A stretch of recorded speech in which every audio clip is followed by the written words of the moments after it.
Ponte en diapositiva por si acaso.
Hola, hola. Bien, buenos días con todas, todos, estimados colegas, ¿no? Distinguidos ponentes, queridos participantes. Es un gran honor poder darles la bienvenida a esta jornada de actualización en CIE 11, un evento que va a ser tanto presencial como virtual, ¿no? Hay varios colegas que están ahora en sus centros de labores, de trabajo, y pues no han podido acercarse presencialmente, pero nos están acompañando de forma virtual, ¿no? Eh, Soy Esguar Caya, médico psiquiatra, investigador, encargado de poder organizar esta jornada junto con un grupo de colegas, y quiero agradecer primero a todas las personas que se han conectado desde varios sitios de nuestro país, demostrando un gran interés, compromiso que podemos tener por la mejoría de nuestros pacientes, ¿no? Sabemos muy bien que la psiquiatría, la psicología y todas las demás especialidades aledañas a la salud mental se encuentran en constante evolución, y la clasificación internacional de enfermedades en su 11ª edición, el CIE 11, es un hito fundamental en el cambio, la transformación de las clasificaciones en psiquiatría. Esta jornada, que se va a realizar en 2 días, ha sido diseñada con el propósito de poder crear un espacio de actualización y discusión sobre estos principales cambios que se introdujeron en la CIE 11 en el ámbito de trastornos mentales, de comportamiento y del neurodesarrollo, ¿no? En estos 2 días vamos a poder primero ver cómo ha evolucionado estos sistemas clasificatorios, ¿no? Y el doctor Stucky nos va a presentar acerca de este tema. Luego vamos a comparar, ¿no?, cómo se ha gestado, cómo se ha creado el DSM-5, otro sistema clasificatorio, compararlo con la CIE 11, ¿no?, analizando diferencias, similitudes, cómo se ha gestado, ¿no?, de mano del doctor Renato Alarcón, quien ha tenido la gentileza de poder acompañarnos, ¿no? Y abordaremos las principales diferencias que hay entre el CIE 10 y CIE 11 de los principales grupos de trastornos, incluyendo los trastornos de ansiedad, de mano del doctor Johan Vega, los trastornos del comportamiento disruptivo y disocial, y trastornos de personalidad, con el doctor Glauco Valdivieso, esquizofrenia y otros trastornos psicóticos con catatonía, de parte del doctor Rodrigo Córdoba de Colombia, quien nos va a acompañar presencialmente. Trastornos del neurodesarrollo y trastornos de eliminación, a cargo del doctor Juan Carlos Ocampo. Trastornos de la conducta alimentaria, con el doctor Gianfranco Argomedo. Bueno, yo voy a hablar acerca de los principales cambios que han ocurrido en salud sexual y trastornos parafílicos. Hablaremos también acerca de los trastornos neurocognitivos con el doctor Ayar Nizama, quien nos acompaña virtualmente desde Reino Unido. Los trastornos mentales asociados al embarazo y parto y puerperio, un capítulo nuevo en CIE 11 a cargo de la doctora Marta Rondón, trastornos disociativos, trastornos facticios con el doctor Ricardo Bustamante, trastornos por consumo de sustancias con la doctora Jessica Barreto y trastornos del estado del ánimo con la doctora Ángela Podestá. Y finalmente, pues, el doctor Enrique Bojorquez dará una visión crítica de la CIE 11 y veremos si es que es posible, factible que se pueda aplicar a nuestra realidad nacional, ¿no?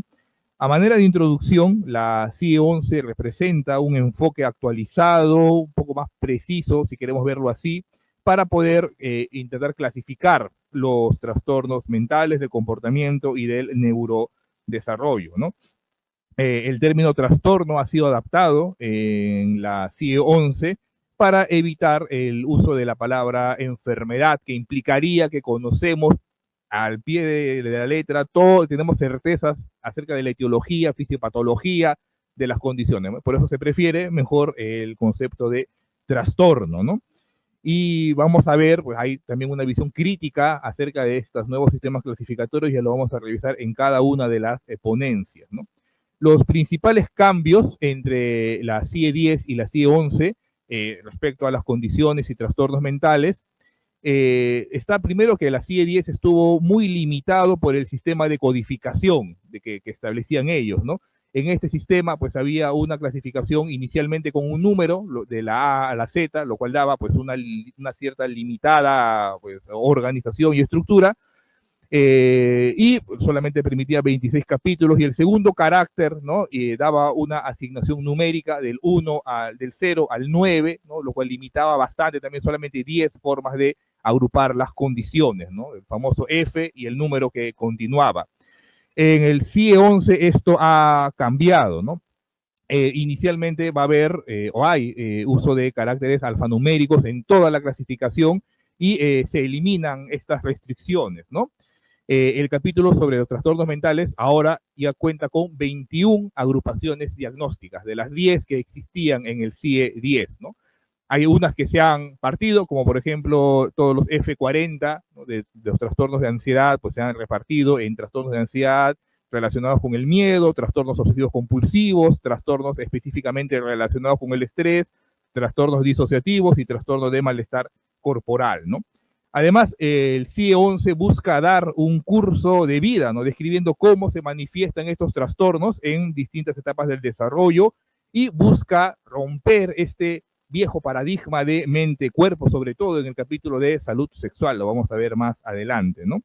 Entonces, la idea de esta jornada es que más allá de solamente ser un espacio teórico, pues brindar un ambiente de diálogo, análisis crítico sobre el impacto que estos cambios tienen en nuestra labor diaria, ¿no? Sabemos que nosotros como profesionales de salud mental no solamente vemos categorías diagnósticas, sino hay personas que sufren estas situaciones, estos síntomas mentales, y la idea es poder brindar una orientación adecuada y una clasificación óptima, ¿no? Antes de dar por inicio a la jornada, quiero agradecer principalmente a todas las personas que han ayudado a la gesta de esta jornada, ¿no? A la Asociación Psiquiátrica Peruana y al Colegio Médico del Perú por habernos brindado el auspicio académico, ¿no? Este curso tiene un creditaje de 2.5 créditos para la certificación médica. También quiero agradecer el apoyo de la industria farmacéutica que ha hecho posible la realización de esta jornada, con laboratorios Sunpharma, laboratorios Tecnofarma del grupo Adium, laboratorios Janssen y laboratorios Eurofarma, ¿no? Su apoyo nos ha permitido, ¿no? Pues llevar a cabo esta jornada, y también agradecer al grupo Milenio que nos ha apoyado en la parte logística de esta jornada, ¿no? Estoy seguro que estos días va a ser de gran valor para todas, para todos, ¿no? A la hora de poder entender un poco mejor qué cambios significativos han ocurrido. Gracias entonces a todos por su participación, y la dinámica va a ser, cada presentación tiene una duración de 45 a 50 minutos y tenemos unos últimos 10 minutos para poder hacer preguntas, comentarios, tanto del auditorio presencial como de todos los colegas que están conectados virtualmente. Pueden hacer las preguntas en el chat y nosotros las haremos alcanzar a los ponentes. Bien, entonces Vamos a iniciar primero con la presentación del doctor Santiago Stucchi Portocarrero. Para quienes no lo conozcan, el doctor Stucchi es médico cirujano, especialista en psiquiatría por la Universidad Peruana Cayetano Heredia, magíster en medicina con mención en psiquiatría por la misma universidad, y ha ejercido su labor institucional en el Instituto Nacional de Salud Mental Honorio Delgado Hideo Noguchi y actualmente en el Hospital Víctor Larco Herrera. Además, se desempeña como docente y asesor de tesis en la Universidad Peruana Cayetano Heredia, y el doctor se caracteriza pues, por haber escrito varios trabajos, varias publicaciones científicas, libros también acerca de la historia de la psiquiatría, brindando un análisis desde el aspecto cultural, histórico y social.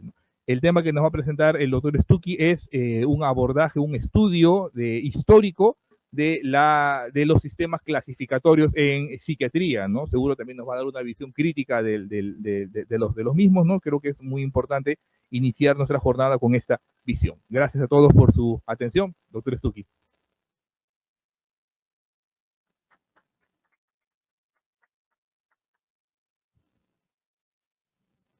Buenos días con todos, muchas gracias al doctor Huarcaya por sus palabras, gracias a los organizadores.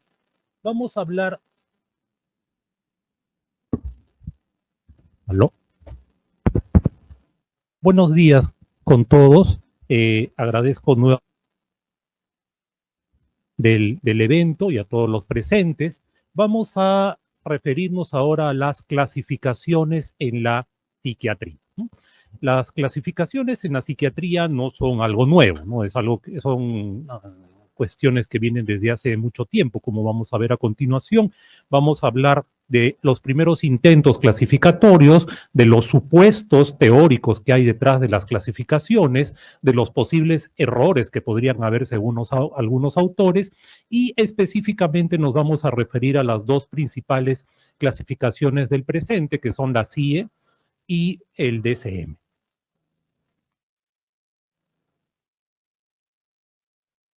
Empezaremos con esta frase de Borges, que dice: no hay clasificación del universo que no sea arbitraria y conjetural. La razón es muy simple, no sabemos qué cosa es el universo. Y efectivamente, antes de clasificar, debemos tener en claro qué cosa estamos clasificando, ¿no? Y eso es algo que puede parecer obvio, puede parecer muy prístino, claro, irrefutable, pero no lo es. No sabemos definir bien qué cosa es un trastorno mental, y cuando lo definimos no siempre se establecen los límites con la normalidad de manera clara, y además que esto va cambiando con el tiempo. En otras palabras, lo que antes era normal ahora podría no serlo, ¿no? Y viceversa también. Decíamos que clasificaciones han habido desde hace mucho tiempo, y no solo de enfermedades mentales, ¿no? No vamos a entrar en detalles, obviamente, porque estaríamos acá todo el día, pero, por ejemplo, pondremos al Sirbuch de Alberto Magno, es el libro de animales, ¿no? De 1545. Y es que al clasificar se clasifica todo lo que se puede conocer, ¿no? Las clasificaciones, en el sentido actual como las entendemos, son principalmente, provienen principalmente, no únicamente, pero principalmente del siglo XVIII, ¿no? Y uno de los más conocidos es justamente Linneo, ¿no? Linneo hizo una clasificación muy extensa de las plantas, los animales, etcétera, pero también incursionó en las enfermedades. Y acá tenemos el Genera Morborum de Linneo, de 1763, en donde clasifica las enfermedades, morbi, básicamente en febriles y temperadas, ¿no? Y dentro de las temperadas, temperati, están, como pueden ver ahí, las mentales, ¿no? Y en las mentales, a su vez, tenemos las ideales, las imaginarias y las patéticas, ¿no? Y justamente lo que más o menos, no podemos hacer una extrapolación exacta a la actualidad, pero más o menos podría corresponder a lo que ahora llamamos trastornos mentales, serían las ideales, ¿no? El delirio, la parafrosinia, la mencia, la manía, la demonia, la besania y la melancolía, que no hay que cometer el error de pensar que significan lo mismo que ahora. El término melancolía, el término manía han tenido muchos significados a lo largo de la historia. También debemos mencionar a Boissier de Sauvage, que en 1768 publicó su Morborum Classes, ¿no?, en donde incluía las besanias, las morosías y los delirios, ¿no? Y en los deliria, estaban los que vemos acá, ¿no? Parafrosina, la mencia, melancolía, la demonomanía y la manía. Tampoco podemos dejar de mencionar a Cullen, que en 1769 publicó su Nosología Metódica, en donde él acuña la palabra neurosis, ¿no? Para Cullen, las neurosis eran todos los trastornos del sensorio y la motricidad sin pirexia, sin fiebre y sin enfermedad local. O sea, toda enfermedad del sistema nervioso, podríamos decir aproximadamente, era neurosis, bajo el concepto de Cullen. Y las neurosis las dividía en comata, adinamia, espasmi y besani, ¿no? Y dentro de las besani estaban la mencia, la melancolía, la manía y el somnium. Entonces, el concepto de neurosis obviamente no es el que se estableció posteriormente, ¿no? Acá neurosis era cualquier afección del sistema nervioso. Y dentro de las neurosis estaban lo que ahora más o menos llamamos trastornos mentales. Esto, por supuesto, iba a cambiar posteriormente, pero eso no vamos a entrar en detalle. Bueno, cuando decíamos que cuando se hace una clasificación, se tienen algunos supuestos, ¿no? En primer lugar, uno de los supuestos extendidos es que clasificar es inherente al ser humano. O sea, el ser humano está diseñado para clasificar. Por lo tanto, siempre está clasificando. El segundo supuesto es que las clasificaciones se basan en la ciencia. O sea, las clasificaciones que hemos visto de Linneo, de Cullen, de Boissier, así como las posteriores, las crepilinianas, las de Pinel, DCM, CIE, son necesariamente científicas, van guiadas por la luz del conocimiento empírico. Los síntomas, otra suposición es que los síntomas mentales son objetos naturales estables. Claro, si queremos clasificar y pretender que esa clasificación se mantenga, debemos asumir que esos síntomas son estables. Y por lo tanto, las clasificaciones son aplicables a todo el mundo. Esto, por supuesto, cuando hablamos de las clasificaciones internacionales. ¿Es así? También debemos tener en cuenta que hay diferentes maneras de clasificar.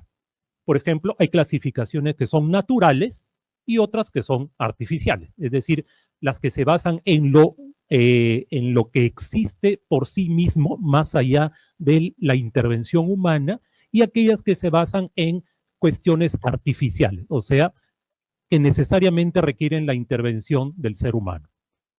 Hay clasificaciones categóricas y otras dimensionales. Las categóricas son sí o no, tiene o no tiene, tiene alucinaciones, no tiene alucinaciones, tiene tristeza, no tiene tristeza. Por lo tanto, tiene esquizofrenia, no tiene esquizofrenia.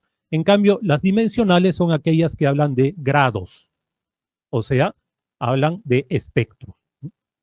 También tenemos otra disyuntiva, que son las monotéticas versus las politéticas. En las monotéticas hay un solo factor, ¿no?, para dividir a quienes se está clasificando, un solo criterio. En cambio, en las politéticas hay varios criterios. También hay clasificaciones que son etiológicas, o sea, van a la causa, al origen, a la etiología, y otras que se basan en la descripción, y etcétera. Hay más dicotomías que no vamos a entrar en detalle, ¿no? Cuando hablamos, por ejemplo, de lo natural, decíamos, nos estamos refiriendo a aquello que se asume que existe más allá de que lo entendamos o no, lo observemos o no. Por ejemplo, las clasificaciones de plantas de Linneo están refiriéndose a objetos de la naturaleza, ¿no? Difícilmente podríamos plantear que las plantas son una construcción cultural o social. Las plantas están ahí, nos guste o no, y hablemos el idioma que hablemos. Ahora, ¿cómo las entendemos? ¿Cómo las clasificamos? Eso sí, por supuesto, depende de la sociedad, de la cultura. Pero el objeto es natural.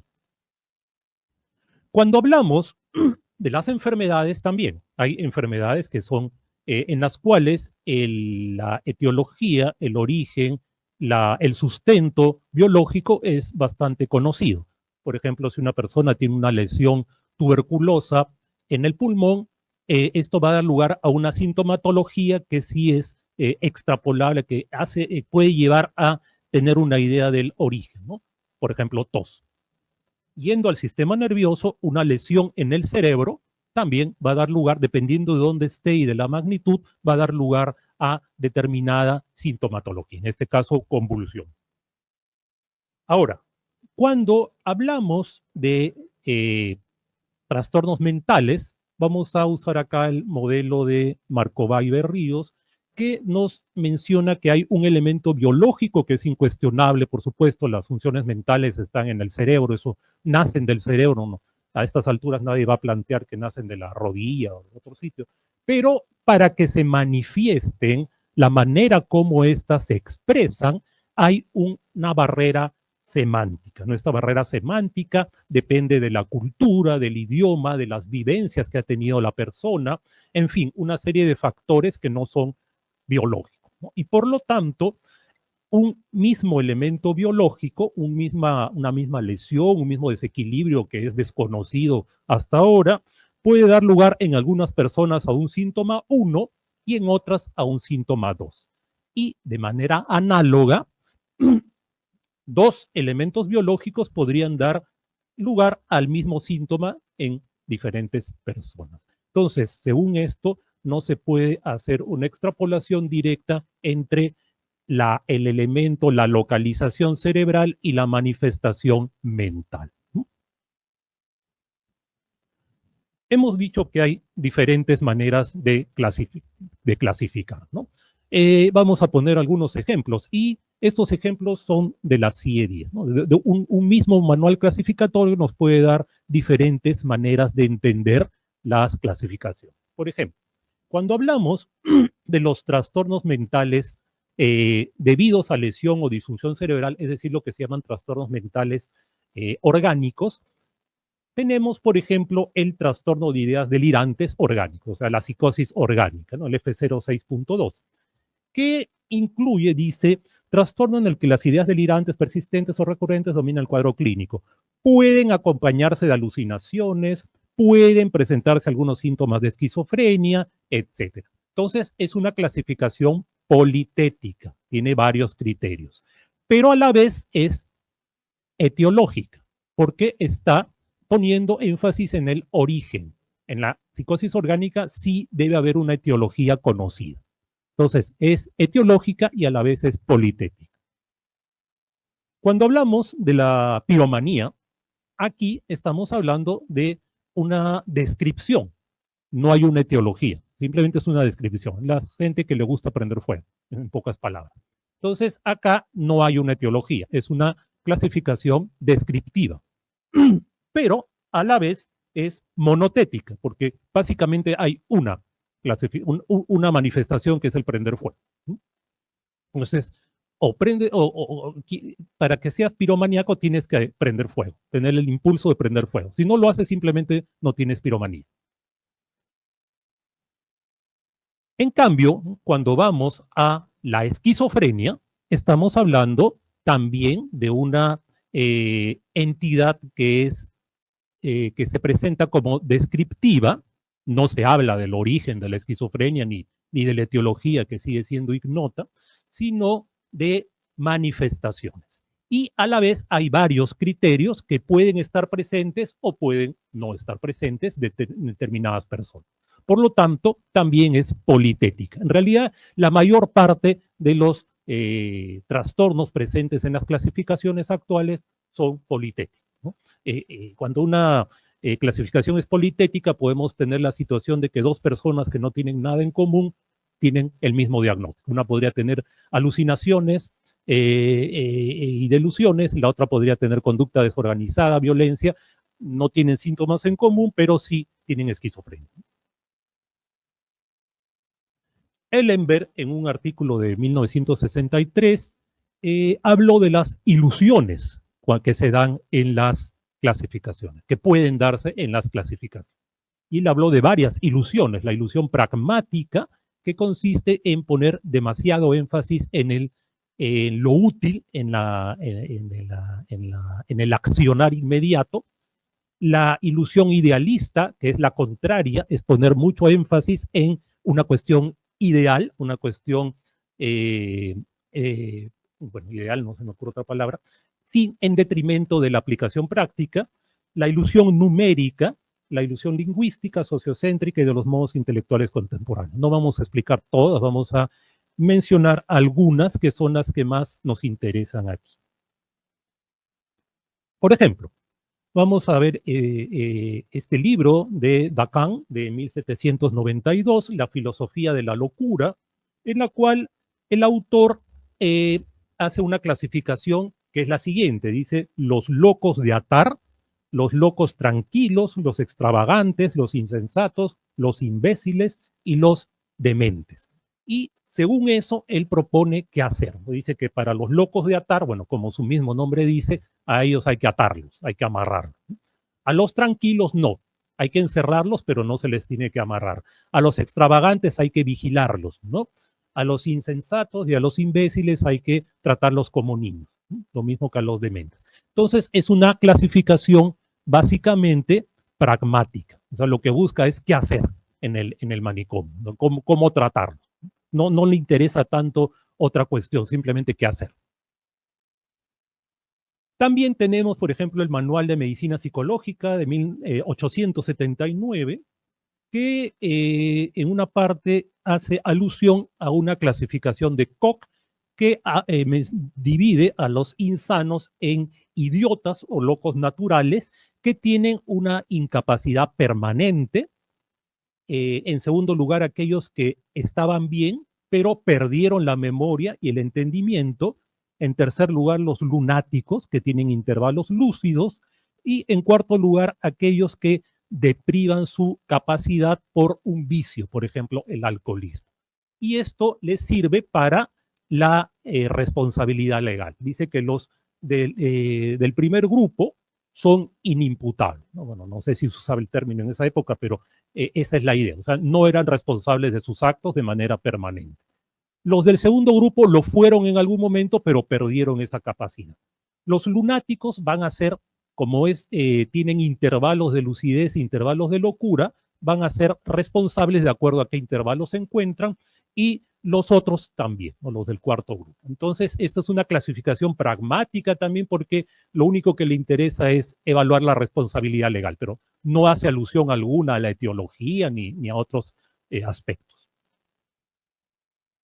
En el otro extremo tenemos, por ejemplo, este libro de Emmanuel Kant de 1873, que tiene un capítulo que es sobre las enfermedades de la cabeza, ¿no? Bueno, fue un escrito previo de 1764, pero que se incluyó en este libro, una publicación posterior, ¿no? Aquí Kant no tenía ninguna práctica alienista ni psiquiátrica, obviamente, no era médico. Él simplemente hizo una clasificación de la locura basada en premisas filosóficas, netamente, ¿no? Según lo que para él debían ser las funciones mentales, pero repito, sin la más mínima pretensión práctica, ¿no? Este es lo que Ellenberg llamaría la ilusión idealista.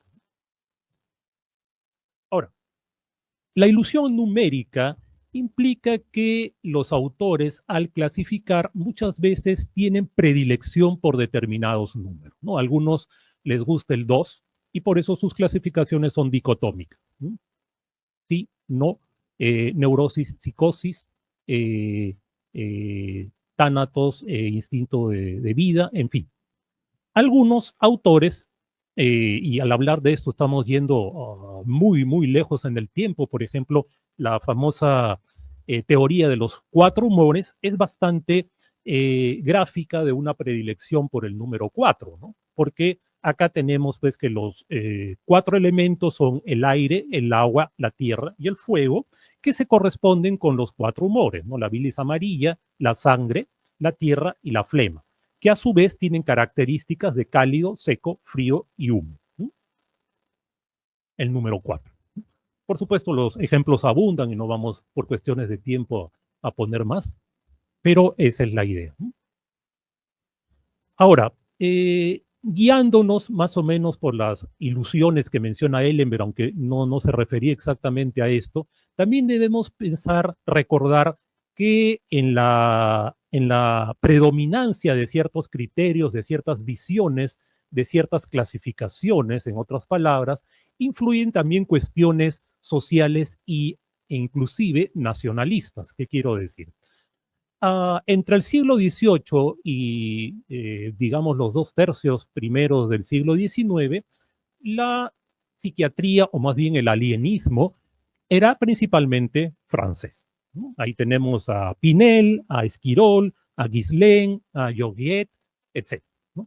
Y tenemos libros como el Tratado Médico-Filosófico sobre la alienación mental, de la locura, etc., la locura de doble forma, en fin.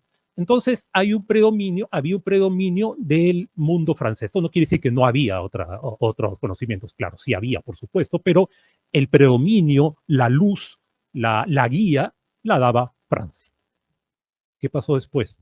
Y esto ya no tiene que ver mucho con psiquiatría, ni siquiera con medicina. En 1870 se produjo la unificación alemana. Se proclamó el Segundo Reich alemán. Y para esto hubo una guerra, la guerra franco-prusiana, en la que Francia salió completamente derrotada y humillada. Y a partir de ahí, por un hecho que no tiene nada que ver con la medicina, como decíamos, la Alemania empezó a tener el predominio, no solo militar, sino también cultural. Y a partir de ahí, la psiquiatría empezó a ser predominantemente germánica. No quiere decir que se extinguió la medicina francesa, obviamente no, por supuesto que no. Pero el predominio, la voz cantante, la empezó a tener Alemania y los países de habla germánica. Acá tenemos, por ejemplo, a Griesinger, a Kraepelin y a Freud. Freud no era propiamente alemán, pero era proveniente del imperio austrohúngaro, germano parlante al fin y al cabo. También tenemos a Bloile, tenemos acá los libros que estoy mencionando, psiquiatría, el libro de Freud, la demencia precoz, el término esquizofrenia, incluso, como decíamos, fue acuñado por Bloile, que era suizo, pero de la parte suiza que hablaba alemán, es decir, el mundo germánico. Y así fue desde el último tercio del siglo XIX hasta las primeras décadas del siglo XX, porque sabemos pues que las dos guerras mundiales prácticamente destruyeron a Alemania, ¿no? Particularmente la Segunda Guerra Mundial, y a partir de ahí la psiquiatría empezó a ser predominantemente norteamericana, como es hasta ahora, ¿no? Ahí tenemos pues a autores como, no me sale el nombre ahorita, bueno, Meyer y a Spitzer. Pues podríamos poner muchos más, por supuesto. Y claro, no podía faltar la mención a los DSM, que en realidad los DSM son las clasificaciones norteamericanas, pero que, como vamos a ver, prácticamente son las clasificaciones internacionales. Entonces, vemos pues cómo factores políticos, hasta bélicos, culturales, influyen en la predominancia de ciertas visiones en nuestra especialidad. Bueno, no podemos dejar de mencionar algunas ideas postuladas por autores como Pinel. Y vamos a ver, pues, justamente cómo lo que estábamos mencionando hace un momento, esta psiquiatría francesa, alienismo para ser más exactos, tuvo algunos exponentes con mucha influencia. Pinel no puede dejar de ser mencionado en su Tratado Médico-Filosófico sobre la alienación mental de 1809. Él divide la locura en esa época, básicamente el alienismo dividía a la población en locos, no locos, alienados, no alienados, ¿no? Era bastante elemental. Y dentro de la alienación mental, dentro de la locura, había variantes, ¿no? Que eran la manía, la melancolía, la demencia y el idiotismo, decía. No vamos a entrar en detalles, simplemente diremos otra vez que esto hay que tener cuidado con la extrapolación de significados, ¿no? Melancolía y manía en los términos de Pinel no era lo mismo que significan ahora, ¿no? Su discípulo, Jean-Étienne Dominique Esquirol, en 1858 también escribió varios libros, pero acá estamos presentando sobre las enfermedades mentales, ¿no? Y aquí él también tiene su propia clasificación, ¿no? Él él parte la melancolía de Pinel en dos. La lipemanía, que es la melancolía de los antiguos, dice él, que es un delirio sobre un objeto o un pequeño número de objetos con predominancia una aparición triste o depresiva. O sea que esto ya se aproxima más a lo que ahora llamaríamos depresión. Y la otra condición que nace de la melancolía es la monomanía, ¿no? En la cual el delirio está situado también sobre un pequeño número de objetos, pero con excitación, ¿no? Predominancia de un ánimo expansivo, que parece más a la manía de ahora. Pero también conserva el término de manía, demencia y el término de imbecilidad o idiotez. Bueno, habíamos dicho pues que en algún momento el eje se va a los países de habla germánica. Y así tenemos, por ejemplo, este tratado de psiquiatría de Heinrich Neumann de 1859, en el cual el autor dice que las clasificaciones son ficticias, las clasificaciones no existen, no deben darse, porque más abajo, la locura, solamente hay una forma de locura, ¿no? Que tiene varios estadios, eso sí. Entonces, fue uno de los principales exponentes de la teoría de la psicosis única, ¿no? Solamente hay un tipo de locura, no varios. ¿No?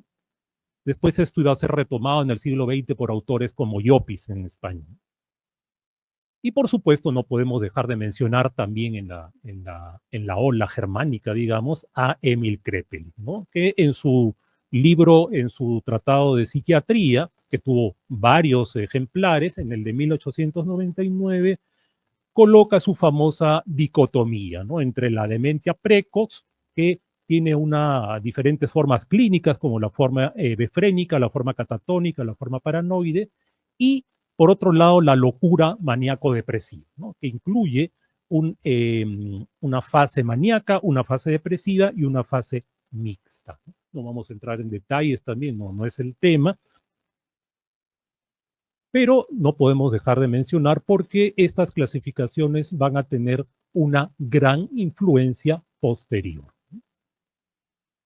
También debemos mencionar, por ejemplo, una publicación hecha por Chaslan en la revista Neurológica de 1914, en la cual se titula La psiquiatría es una lengua bien hecha. El título es bastante provocador.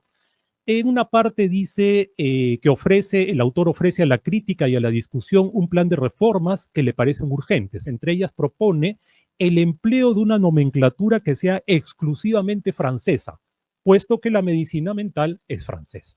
Entonces, acá vemos pues cómo influye lo nacional, ¿no? El orgullo nacional francés que se antagoniza a la lengua germánica, ¿no? En 1914 estaba por estallar la Primera Guerra Mundial, entonces la tensión entre Francia y Alemania no se manifestaba solo en lo político, en lo diplomático y posteriormente en lo bélico, sino también en cuestiones supuestamente científicas. Los franceses fueron inicialmente muy reacios a aceptar las ideas de Kraepelin.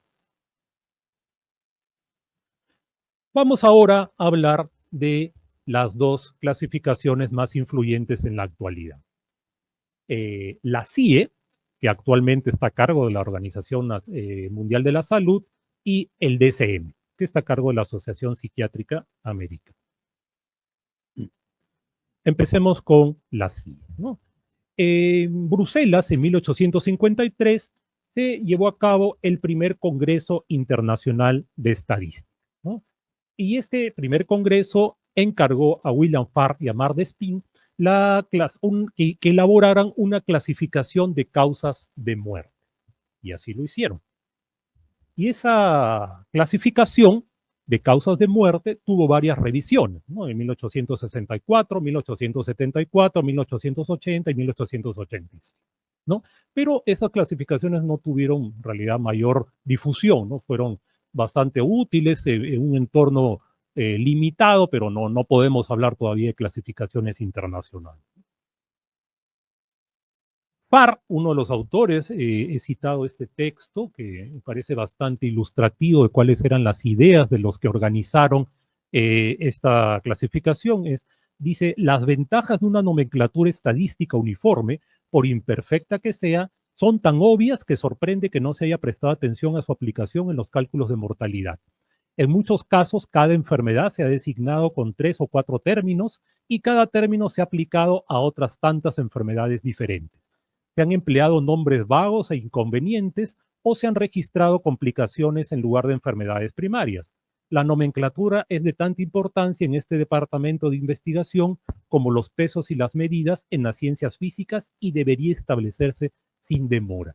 Entonces, en el siglo XIX se había llegado a una situación en la cual se decía que una forma de tener prestigio de un maestro era, la culminación de su carrera como maestro era tener su propia clasificación. Entonces, habían tantas clasificaciones como maestros existían, ¿no? Habían clasificaciones de tal maestro, de otro maestro, ni qué decir ya clasificaciones en cada ciudad o en cada país. Entonces, esto llevó a que se buscara más unidad, ¿no? Más consenso. Varias décadas después, en 1891, el Instituto Internacional de Estadística, que era sucesor del Congreso en Viena, le encargó a Jacques Bertillon la elaboración de una clasificación de causas de muerte, otra, ¿no? Puesto que ya no estaban los autores anteriores. Y esta clasificación sí tuvo bastante éxito y tuvo también varias revisiones, ¿no? En 1900, 1910 y 1920. Y se considera que estas son los primeros CIE, los CIE con los primeros números.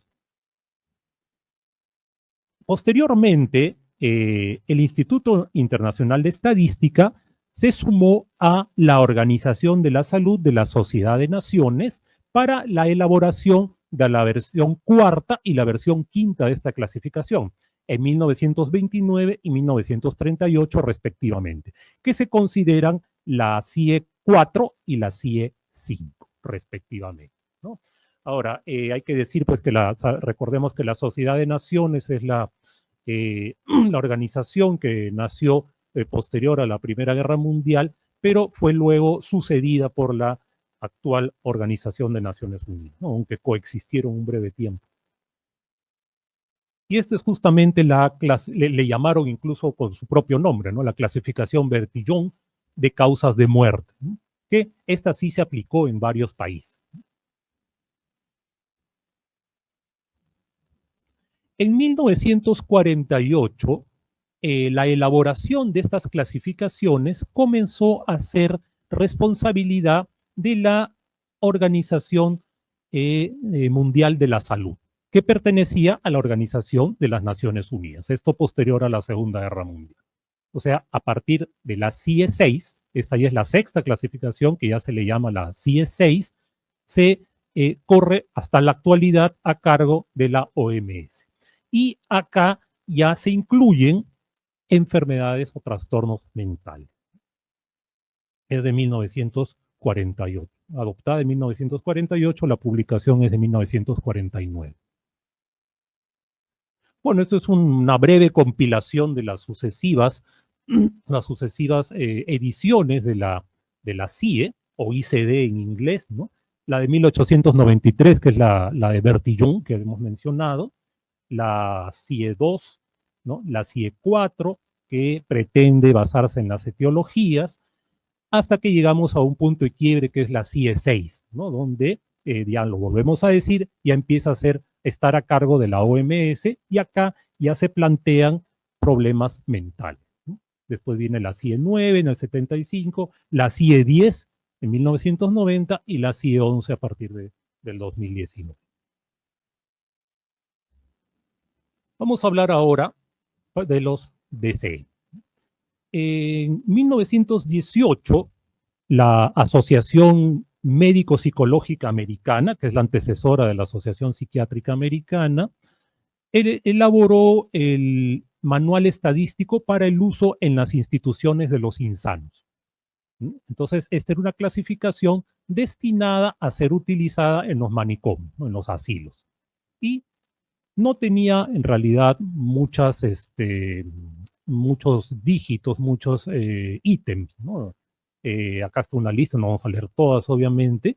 No era tan extenso en realidad y no tuvo mayor difusión más allá de los establecimientos psiquiátricos.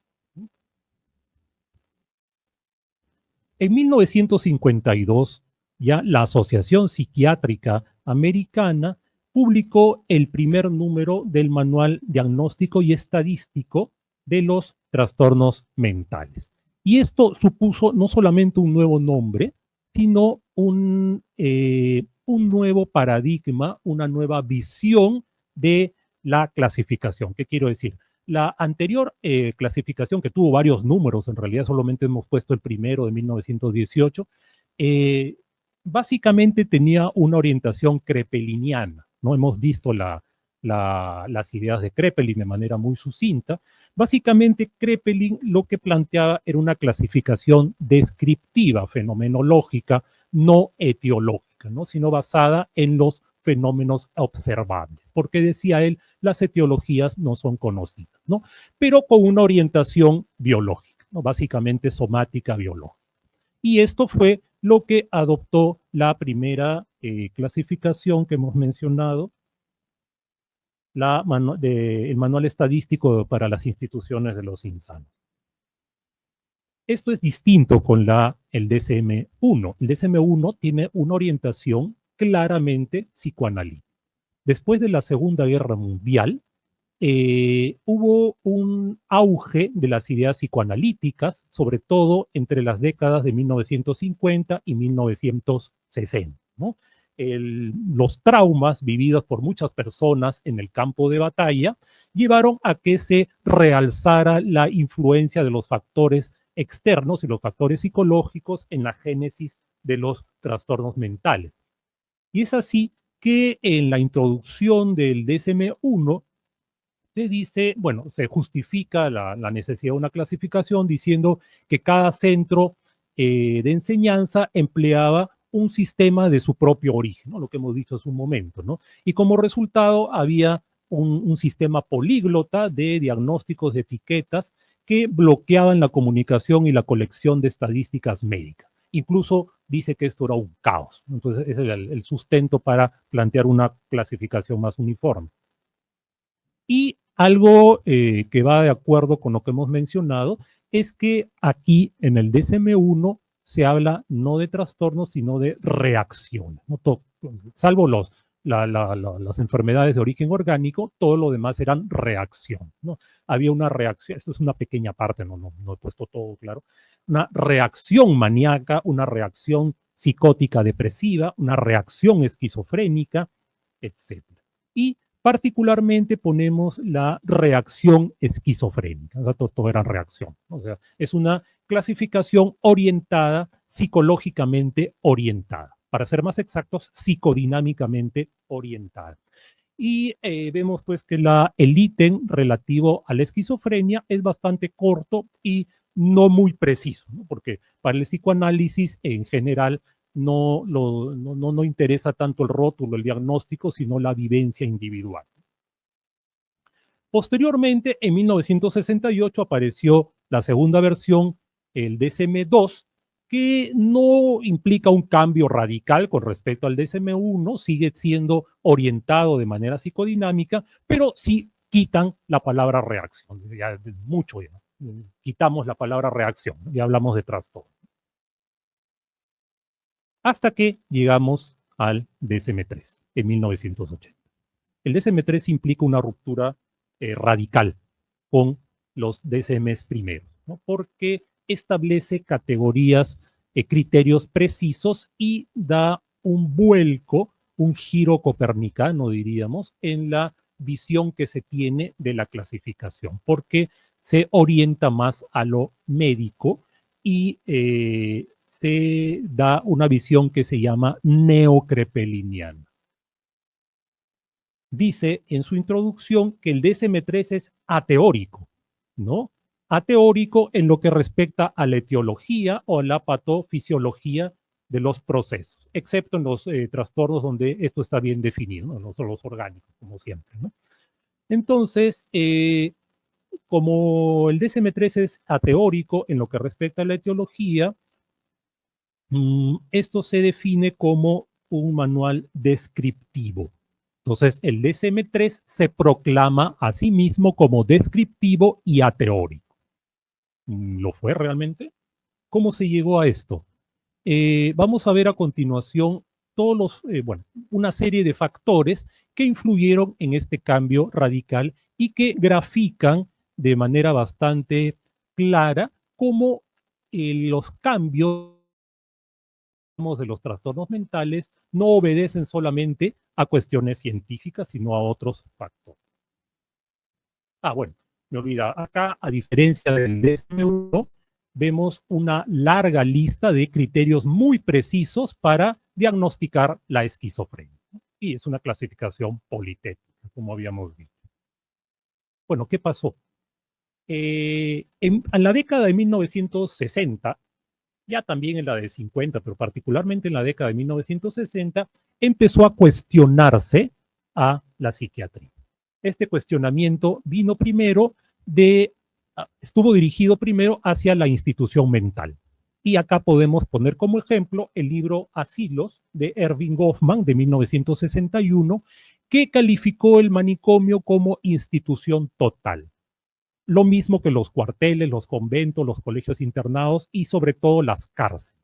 Para Goffman, la institución total era un lugar donde un grupo de personas pasaban la mayor parte de su vida bajo una reglamentación muy rígida, estricta, a cargo de otro grupo de personas que tenían la función de custodia. Esto es más amplio, obviamente, lo estoy resumiendo de manera bastante grosera. Y sobre todo, cuando aparecieron otros textos que ya no solamente criticaban el manicomio, sino el mismo diagnóstico psiquiátrico. Y acá debemos poner el libro de Thomas Szasz de 1961 también, que es bastante elocuente el título, El mito de la enfermedad mental. Para Szasz no existe la enfermedad mental. La enfermedad mental es un mito. Y es un mito, un rótulo que se usa para descalificar a personas que tienen una manera metafórica de comunicarse como protesta ante la sociedad. Esto dio lugar al movimiento antipsiquiátrico, ¿no? Que un movimiento bastante extenso, heterogéneo, no tenía unidad de criterios, tuvo como exponentes al mismo Szasz, a Line Cooper, a Basaglia, y que planteaban con sus diferencias, claro, repito, no era un movimiento homogéneo, es muy distinto el planteamiento de Szasz que el de Line Cooper y el de Basaglia, pero lo que tenían en común era una crítica a la institución psiquiátrica y al diagnóstico psiquiátrico, ¿no? Para la antipsiquiatría, la psiquiatría es una rama de la sociedad opresora, ¿no? Que busca acallar las voces disidentes. Entonces, esto fue un cuestionamiento, estos textos, estoy poniendo solo dos, pero hubieron más obviamente, fueron un primer cuestionamiento a la manera como se estaba llevando a cabo la psiquiatría en la década de 1950 y 60 y 70 inclusive. En 1973 se publicó el famoso experimento Rosenhan. ¿En qué consistió esto? Rosenhan fue el autor, se internó supuestamente se internó con un grupo de personas normales en un establecimiento psiquiátrico fingiendo síntomas mentales, ¿no? Fingiendo que tenían alucinación, ¿no? Y, sin embargo, fueron diagnosticados como esquizofrénicos, y una vez que ingresaron, tan pronto ingresaron, dijeron, no es cierto, no tengo voz, era mentira. Pero a pesar de eso, se mantuvieron 2 meses más en los hospitales psiquiátricos recibiendo tratamiento. Y esto, cuando fue publicado, fue también toda una crítica devastadora con la manera como se hacían los diagnósticos en la psiquiatría, ¿no? Ahora, hay que decir también que varios años después, en el 2019, salió una publicación que acusó de farsante a Rosenhan, y justamente se llama El Gran Farsante, en la cual dice que jamás se llevó a cabo ese experimento, ¿no? Que todo fue una mentira, un cuento. Bueno, la polémica está ahí.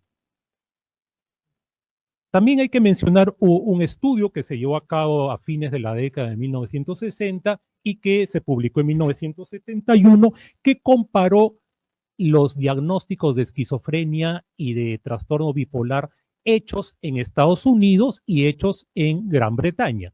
Y se vio que en Estados Unidos diagnosticaban considerablemente más esquizofrenia, en tanto que en Gran Bretaña diagnosticaban mucho más trastornos afectivos.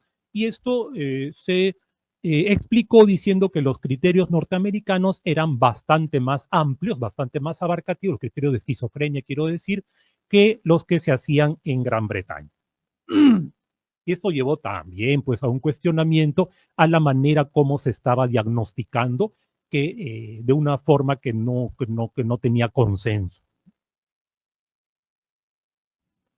Otro hecho importante que fue el retiro de la homosexualidad del DSM-2, ¿no? En la reimpresión del DSM-2 de 1974 apareció esta pequeña nota en la cual se dice que en la asamblea de la Asociación Psiquiátrica Americana llevada a cabo en 1973 se decidió eliminar la homosexualidad como trastorno mental, ¿no? Hay que decir brevemente pues que la homosexualidad se inventó como condición y como enfermedad entre comillas en alrededor de 1870, no vamos a entrar en detalles porque no es el tema, y tuvo más o menos una duración de un siglo, ¿no? Hasta que finalmente se decidió que ya no era enfermedad mental, ¿no? Y esto también puso en tela de juicio la manera como se incluían ciertos diagnósticos en las clasificaciones internacionales. Seguimos con los factores. El vicepresidente de Blue Cross, una empresa aseguradora, dijo en algún momento, en 1975, que en comparación con otros tipos de servicios médicos, hay menos claridad y uniformidad en la terminología relativa a los diagnósticos mentales, las modalidades de tratamiento y los tipos de instalaciones que brindan atención. ¿Qué pasó? En estas décadas, los seguros empezaron a cubrir los problemas mentales, ¿no? Por una serie de razones que ya no vamos a entrar en detalles. Y empezaron, por lo mismo, a cuestionar la manera como se daba el diagnóstico psiquiátrico, en primer lugar, y la manera también como se trataba los trastornos mentales. Para las empresas aseguradoras, los diagnósticos psiquiátricos tenían límites muy imprecisos, eran bastante cuestionables, no tenían una confiabilidad, o sea, un médico decía una cosa, el otro decía otra, y por otro lado los tratamientos eran bastante prolongados. Recordamos que acá primaban los tratamientos de corte psicodinámico. Entonces, esto llevó a que las aseguradoras de alguna manera presionaran para diagnósticos más precisos, supuestamente al menos, y tratamientos más breves. También empezó a haber la competencia, diríamos, de la psiquiatría que estaba dada por los psicólogos y los trabajadores sociales, ¿no? Que empezaron a incursionar en las psicoterapias. Entonces se empezó a decir, ¿qué ofrece el psiquiatra que no ofrezca el psicólogo o la trabajadora social? ¿Qué tiene de novedoso? ¿Qué tiene de más importante su labor? Por ejemplo, Hackett en este artículo de 1977 dice, aparte de su formación en medicina, los psiquiatras no tienen nada único que ofrecer que no puedan proporcionar los psicólogos, el clero o los psicoterapeutas laicos, porque en esta época la psiquiatría era predominantemente psicoterapeuta. Y no podemos dejar de mencionar, por supuesto, el desarrollo de la psicofarmacología. En 1950 hizo su aparición la clorpromacina y a partir de ahí empezaron a desarrollarse una serie de medicamentos llamados primero neurolépticos y luego antipsicóticos. El cambio de neuroléptico a antipsicótico también tiene su propia historia, pero no la vamos a mencionar ahora, por supuesto. Y aquí esto se conjugó con todo lo anterior, ¿no?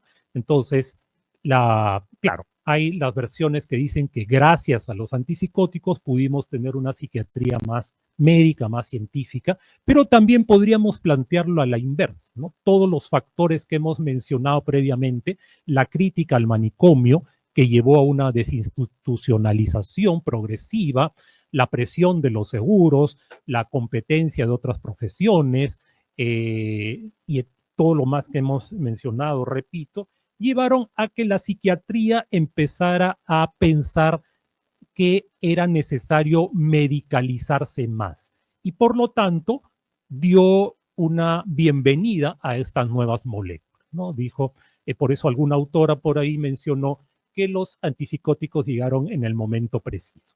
Probablemente una clorpromacina no habría sido tan bien recibida en 1930 o en 1910, pero como llegó en 1950, el terreno era propicio. Y a partir de ahí, esto también sumó a que la psiquiatría planteara un cambio.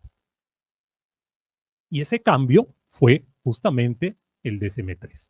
Con el DSM-3 se planteó una psiquiatría, entre comillas, más médica y, por otro lado, se alejó radicalmente del psicoanálisis, inclusive eliminó el término neurosis, que era una de las banderas del psicoanálisis, y, como hemos dicho, se proclamó ateórico, lo cual es hasta cierto punto cuestionable, ¿no? Porque ateórico no existe lo ateórico, ¿no? El mismo hecho de plantearse un modelo descriptivo neocrepeliniano, como hemos dicho, es en sí mismo una teoría, es una base teórica. Esto, por supuesto, recibió varios comentarios, ¿no? Spitzer, que fue uno de los, Robert Spitzer, fue uno de los que presidió más bien el comité elaborador del DSM-3, él dijo, los trastornos mentales son un tipo de enfermedades médicas, no se diga más. La psiquiatría es médica, y punto. En cambio, Milon, también conocido, psicólogo, dijo, atribuir el conflicto conyugal o la delincuencia a un defecto biológico, a condiciones bioquímicas, nutricionales, neurológicas u otras condiciones orgánicas es vender nuestro derecho de nacimiento psicológico para obtener ganancias a corto plazo. Entonces, hubo críticas desde la perspectiva psicológica. Por supuesto, esto fue todo un debate que no hay tiempo de pormenorizarlo. Y a partir de ahí han habido sucesivas, como ya sabemos, sucesivas versiones de los DSM, ¿no? Algunas son revisiones y otros son nuevos números, ¿no? El DSM-3 en 1987, el 4 en 1994, el 4 revisado en el 2000, el DSM-5 en el 2013 y el más reciente que es la revisión del DSM-5.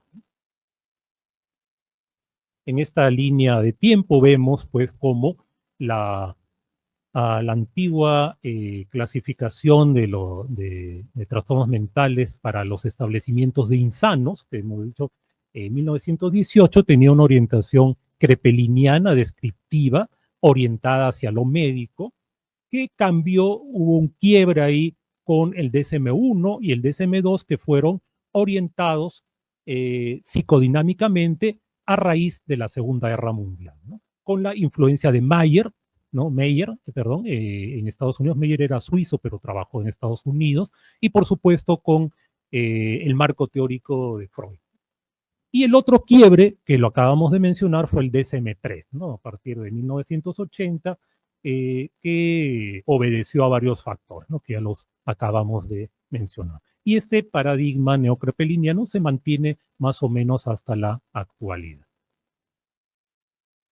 Y esto también ha dado lugar a un aumento importante en el número de categorías diagnósticas, ¿no? El DSM-1 partió de 106 categorías diagnósticas y el DSM-5 tiene más de 300, ¿no? Es que realmente se han descubierto más enfermedades, son simplemente subdivisiones de un mismo trastorno, son subcategorías, en fin. El debate está abierto y ha habido muchas críticas que no vamos a detallar ahora. Y eso es todo. Muchas gracias por su audiencia.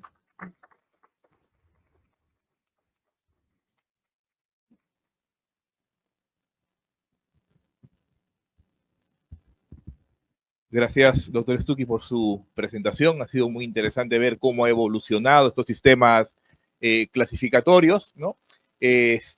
Tenemos unos minutos antes de la siguiente ponencia, por favor, para una ronda de preguntas. Doctora Susana. Gracias. Muchas gracias, doctor Stucky. Como siempre, fantástico, buenísimo. Mira. Me preguntaba, he revisado un poco la obra de Karl Jaspers. ¿Es significativa? ¿Cómo la ve dentro de la evolución de, creo que más que nada, la psiquiatría descriptiva, ¿no? Sí, es importante considerarlo en alguno de estos hitos o momentos de clasificación. Sí, claro, por supuesto. Jasper también es uno de los autores más renombrados. Acá, lamentablemente, por cuestiones de tiempo, hemos omitido a muchos. Clasificaciones han habido, como mencionaba, innumerables, ¿no? Cada autor consideraba la culminación de su éxito con su clasificación, ¿no? Entonces, por eso, repito, han habido muchas clasificaciones que hemos tenido que hacer a un lado, pero no porque sean menos importantes, ¿no?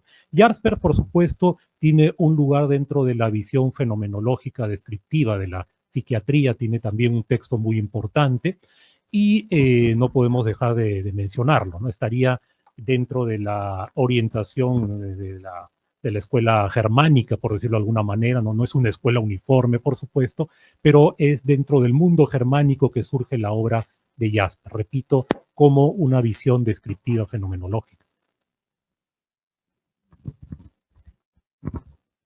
¿Alguna pregunta más, por favor? ¿Doctor Mita? Como siempre, doctor, felicitarlo, disculpe la tardanza. Una duda, ¿la revisión del DSM-5 no es del 2022? Es del 2022, efectivamente, ¿no? De repente ha habido un error ahí en el dato.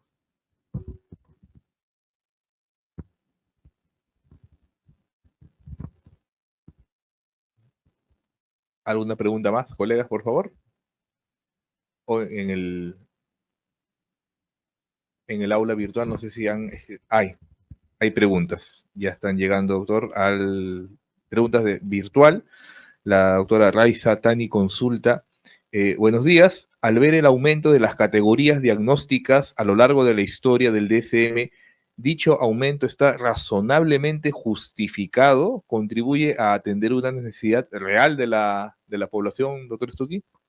Bueno, es una pregunta interesante porque nos remite a lo que hemos estado planteando desde el inicio, ¿no? Las clasificaciones no responden únicamente a una cuestión científica, una cuestión de datos empíricos puros, sino que tiene que ver con una serie de factores sociales, en fin, todo lo que hemos mencionado. El aumento de categorías diagnósticas podría plantearse como un reconocimiento de que hay más situaciones patológicas que previamente no se habían reconocido. Podría plantearse también como una ampliación de la idea que tenemos de trastorno mental, es decir, muchas condiciones que antes no eran patológicas, ahora sí lo son. Por ejemplo, el DSM, la última versión del DSM plantea el diagnóstico de duelo prolongado, ¿no? Es algo que tiene que ver con justamente lo que estamos diciendo, con que la visión de anormalidad se expande en detrimento de la normalidad. Ahora, si esto tiene utilidad también depende de lo que llamemos utilidad, ¿no? Es algo relativo, ¿no? Depende de a qué le llamamos tratamiento, de cómo creemos que estamos ayudando a las personas. Por un lado, puede hablarse de una mayor estigmatización al darle una categoría diagnóstica a una persona. Por otro lado, podría decirse que más bien este diagnóstico permite la ayuda. Es un tema polémico, ciertamente, ¿no? Ahora, el que haya más categorías diagnósticas no necesariamente también implica que haya más enfermedades, ¿no? Y puede implicar también que algunas de ellas, como dije en la presentación, se ha subdividido, ¿no? Y da lugar a varias otras. Eso no es primera vez que se da. Por ejemplo, la antigua psicosis maníaco-depresiva de Kraepelin, en algún momento se partió en el actual trastorno bipolar y la actual depresión mayor. Entonces, muchas veces se da que una entidad se parte en varias. Por otro lado, también algunos diagnósticos se reconfiguran, ¿no? Se entiende desde otra perspectiva. A veces algunos términos son eliminados. Pero, en fin, en concreto lo que está preguntando lo que se está preguntando es si esto colabora con una mayor ayuda a las personas, es un tema cuestionable, polémico. No podría responder categóricamente si es sí o es no.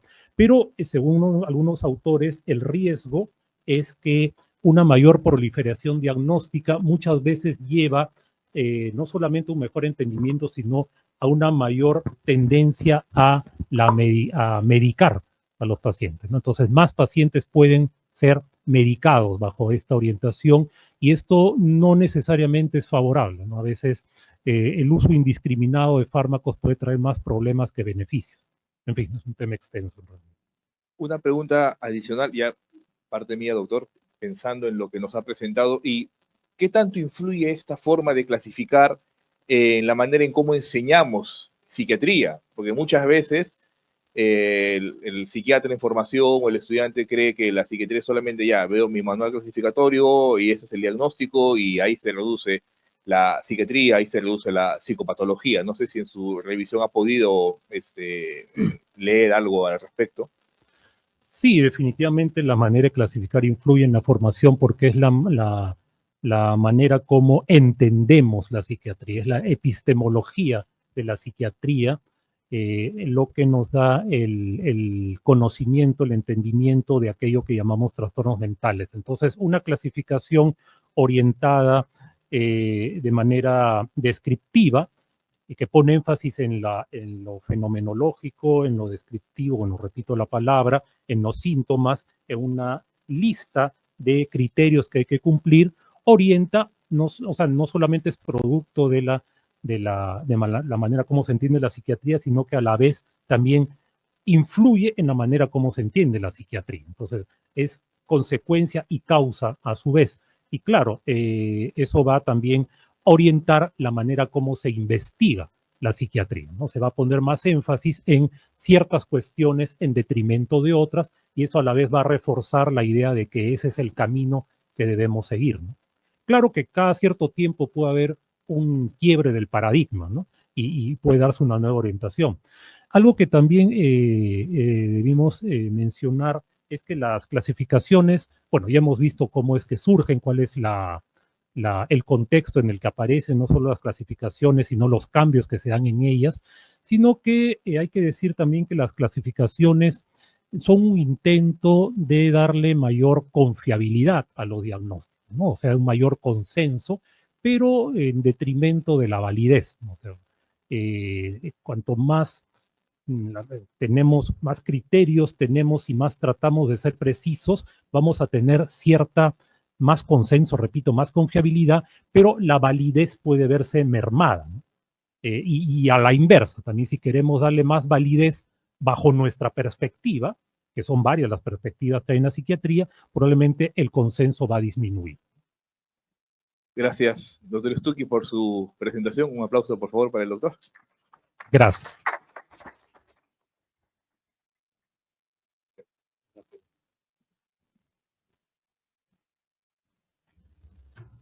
Bien, colegas, continuando con nuestras actividades de la mañana, ahora tengo el placer de poder presentar al doctor Renato Alarcón, quien ha tenido la gentileza de poder acompañarnos esta mañana, ¿no? El doctor, para quienes no lo conozcan, es médico psiquiatra, graduado en la Universidad Peruana Cayetano Heredia, con estudios de posgrado en medicina y en salud pública en la Universidad Johns Hopkins en Baltimore, Maryland. Destacado profesor de la Universidad Peruana Cayetano Heredia, es el jefe titular de la cátedra Honorio Delgado de la misma facultad y ha sido reconocido como profesor emérito por la Escuela de Medicina de la Clínica Mayo y ha sido nombrado como profesor honorario en varias universidades de América Latina y Europa. Y dentro de su producción científica tiene alrededor de 20 libros publicados y más de 300 artículos científicos sobre temas de psiquiatría, cultura, salud mental global, así como trastornos del ánimo y de personalidad, ¿no? El doctor Alarcón nos va a hablar ahora acerca del CIE-11 y DSM-5 texto revisado, ¿no? Sistemas diagnósticos en la psiquiatría contemporánea, características, relevancias y posibilidades, ¿no? El doctor participó activamente en la